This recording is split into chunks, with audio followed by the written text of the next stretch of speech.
झारखंड में बीजेपी ने एनआरसी का राग छेड़ दिया है, जिसके बाद सियासी पारा चढ़ गया है। बीजेपी विधायक दल के नेता बाबूलाल मरांडी ने संताल की डेमोग्राफी में बदलाव पर चिंता जाहिर की है।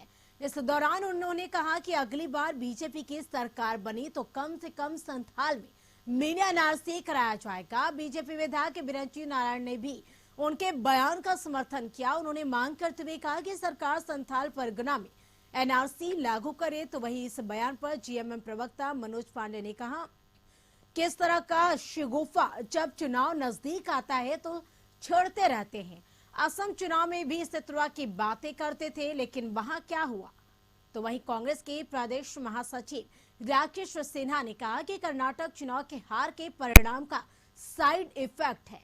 यह विकास, बेरोजगारी, गिरती अर्थव्यवस्था के मुद्दे पर नहीं बोल सकते, बल्कि बजरंगबली, एनआरसी, धर्म, इस तरह की बातों को लेकर राजनीति कर सकते हैं।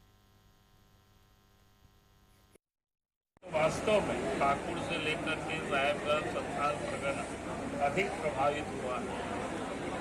तो इसलिए मैं तो ये मांग कर ही रहा हूँ कि भाई पूरे प्रदेश नहीं तो कम से कम संथाल परगना एक मिनी एनआरसी हो जानी चाहिए, ताकि ये तो पता चले कि कौन, कब और कहां से लोग आए हैं, आकर के लोग फंसे, और तब अपने आप पता चल जाएगा कौन देसी है, कौन विदेशी है।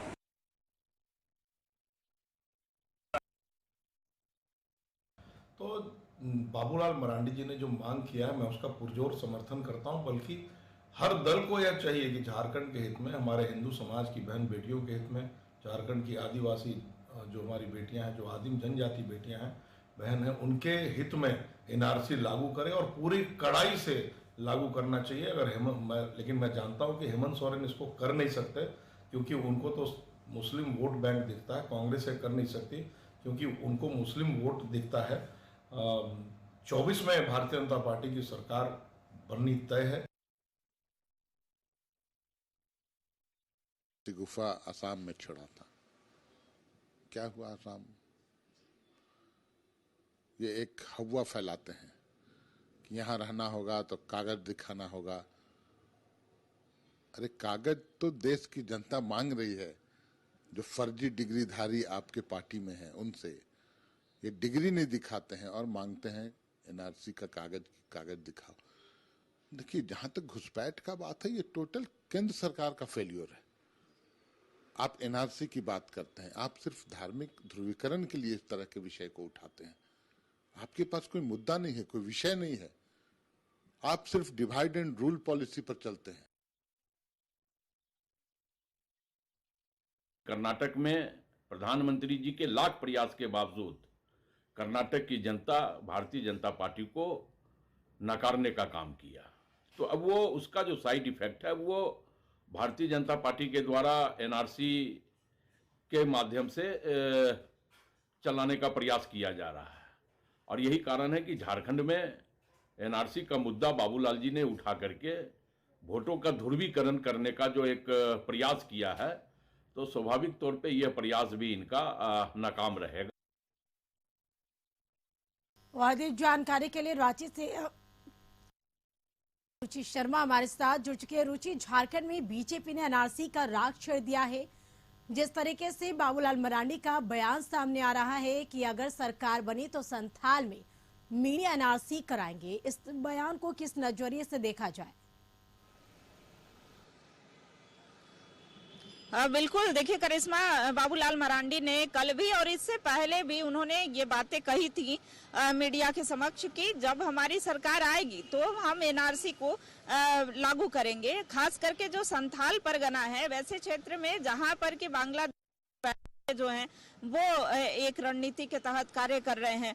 उनका कहना है और उन्होंने मांग भी की है कि झारखंड सरकार जो है हेमंत सोरेन इसे ध्यान में रखते हुए और खास करके जो संथाल परगना है वहां पर मिनी एनआरसी लागू करे।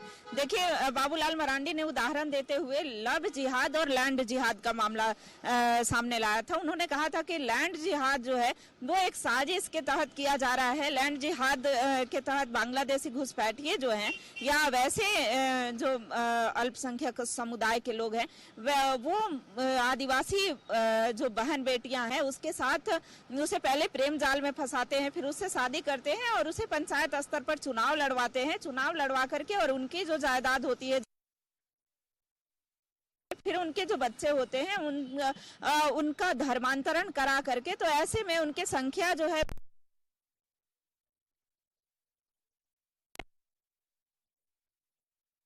हेमंत सोरेन ने कहा भी है कि हेमंत सोरेन अपने आप को आदिवासी मुख्यमंत्री मानते हैं और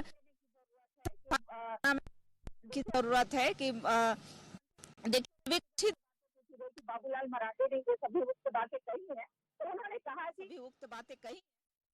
तो झारखंड में एनआरसी को लेकर सियासी बयानबाजी भी तेज हो गई है। बहुत बहुत शुक्रिया रुचि आपका तमाम जानकारी के लिए।